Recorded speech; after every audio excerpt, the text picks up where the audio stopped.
차관님, 네. 이른바 언론에 이제 보도가 돼서 이름을 제가 좀 실명을 얘기를 하겠습니다. 남부지검에서 보니까 이른바 양정원 씨 관련 사기 사건이라고 그래서 어제 수사 결과 발표를 했더라고요. 그렇습니다. 네. 이게 이제 여러 보도 자료 중에 보니까 피의자를 참고인으로 둔갑시켰다 이런 얘기가 나오는데, 네. 그 경위를 혹시 알고 계신가요? 어떻게 됐다는 건지 파악하고 계신 게 있나요?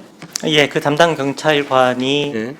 수사 과정에서 범죄 혐의가 있는 대상자를 참고인으로 결국 그 신분을 전환해서 사건을 처리한 것으로 알고 있는데요. 뭐 참고인 중지 이런 말이 아니고, 그러니까 피의자를 참고인으로 바꾼 거라는 거, 둔갑시킨 거라는 거죠. 그렇습니다.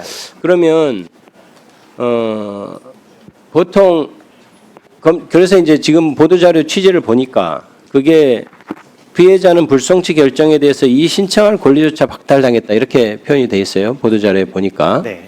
그러면 당연히 만약에 피의자면은 이의 신청할 권리가 있지만 참고인 이의 신청할 권리가 당연히 없는 건 맞죠. 네, 그렇습니다. 그런데 제가 좀 이해가 안 되는 것이, 이게 지금 고소 사건일 것 아닙니까?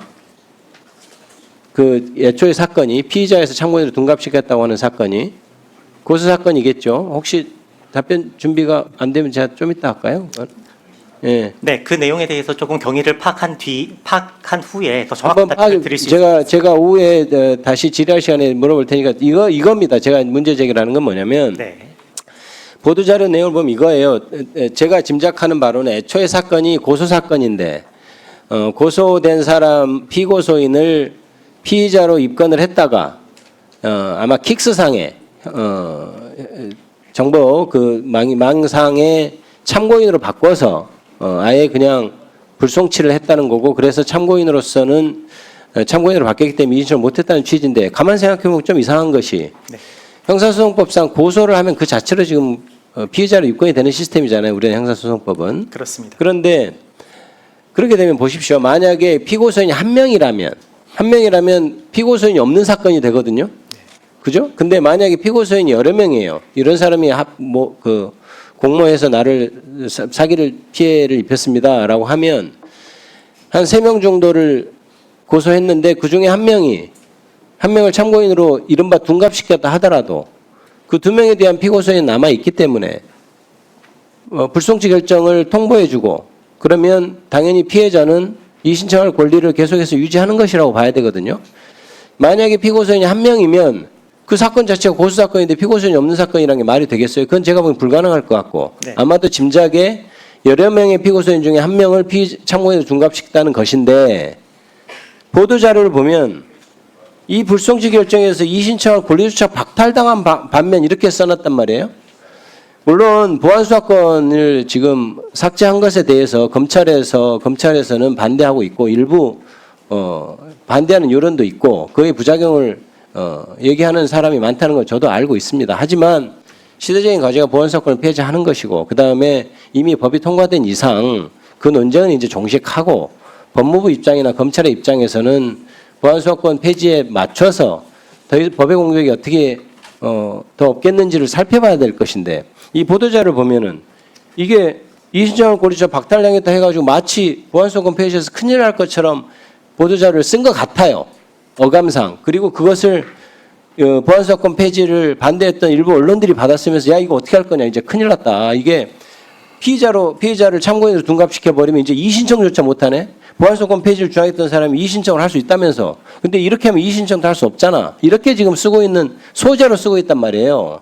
저는 그 부분에 대해서 우려를 표하는 겁니다. 사실관계를 명확히 확인을 해보세요. 그러니까 아까도 얘기했듯이 1인 피고소인이면 도저히 불가능할 거다, 그거는.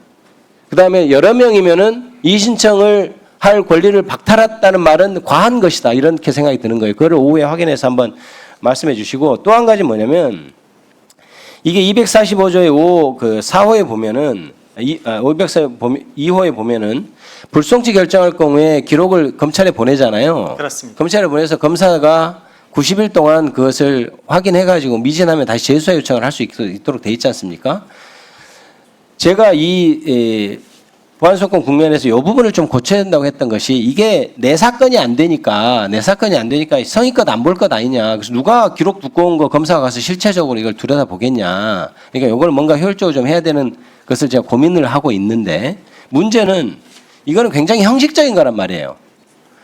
고소인이 예를 들어서 고소장에 3명이 쫙 적시가 됐어요. 근데 실제 송치된 기록에 의하면 고소인이 2명이 돼 있을 거 아니에요. 말하자면 100번을 양보해서 아니면 1명인데 고소인이 아예 빠져 있는 사건이라든지 그러면 그건 누가 봐도 법률의 초본만 뗀 사람이라도 ABC잖아요. 그게 왜 1명이 없어졌지? 그 경위를 파악하면 단박에 해결될 것인데 이게 다른 관련 사건을 하면서 발견이 됐다고 하는 그게 이해가 안 되는 거예요. 그러면 그 사건은 검사가 이 90일 동안 보고한 것을 제대로 본 건가?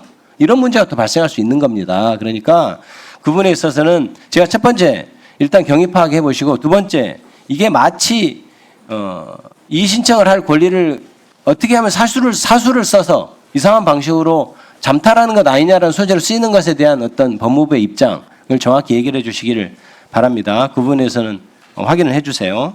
그리고 제가 시간이 좀 많지 않아서 간단히 답변을 하면 질의를 하면 제가 지속적으로 작년도부터도 이게 국가배상금 예산 좀 추계 잘해가지고 지연손해금은 좀 안 나오게 해라라고 했는데 장관께서도 작년에 2020년 예산 세울 때 잘하겠다고 했으면서도 벌써 올해 3월 달에는 지금 다 떨어졌다면서요. 그렇습니다.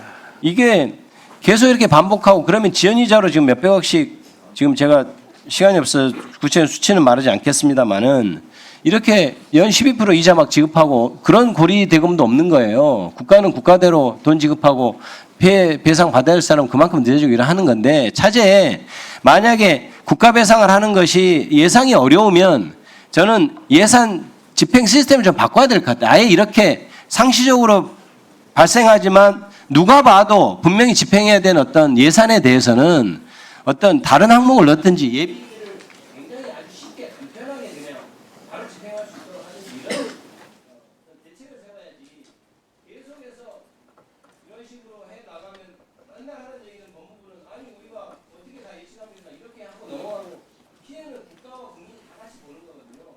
그 부분에 있어서 한번 제도적인 개선책을 마련해 보세요. 이 방법대로는 안 되겠다는 생각이 들어서 이건 예산 결산 국면에서 문제를 합니다.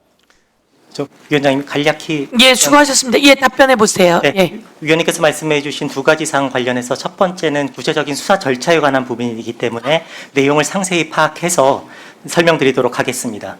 두 번째 국가배상금 관련해서 작년에도 저희가 굉장히 증액을 요청했습니다만 예결 소위까지는 그래도 통과가 됐습니다만 국회 최종 단계에서 감액이 되었고요. 그래서 금년 예산은 약 1,400억 원에 불과하고 예비비로 약 2,500억 원 가량을 지금 재배정을 위해서 절차를 밟고 있는 과정에 있습니다. 저희가 이 국가배상금에 대한 지연 이자 부분이 굉장히 문제가 심각하다는 걸 잘 인식하고 있고요. 그래서 내년도 같은 경우에 앞으로 국가배상금이 얼마나 배상액이 나올 것이냐에 대해서 상세히 분석을 해서 지금 기획예산처와 그 증액을 굉장히 높이기 위해서 구체적으로 협의를 진행하고 있습니다. 더 내용을 챙겨보도록 하겠습니다. 예, 꼭 그렇게 하셔야겠네요. 네, 그렇게 네, 하도록 중요한 내용을 지적해 주셨습니다. 예, 이게 되게 생산적인 질의이고 또 이 부분에 대해서 준비를 하시는데 혹시 부족하다고 하면 저희들도 네. 힘을 모아드릴 수 있도록 그렇게 하면 좋을 것 네, 같아요. 법무부에서도 최대한 지연 이자를 줄이기 위해서 산정하는 작업을 하기 위해서 열심히 노력한 부분이 있었습니다. 그 부분이 예산에 반영될 수 있도록 저희도 적극 노력하겠고요. 국회에서도 많은 관심을 가져주셨으면 감사하겠습니다. 예, 이번 기회에 피해자들에게 범죄 피해자들에게 국가가 최소한이지만 지원해 드립니다. 이런 의미잖아요. 네. 예. 그리고 또 배상해 드립니다.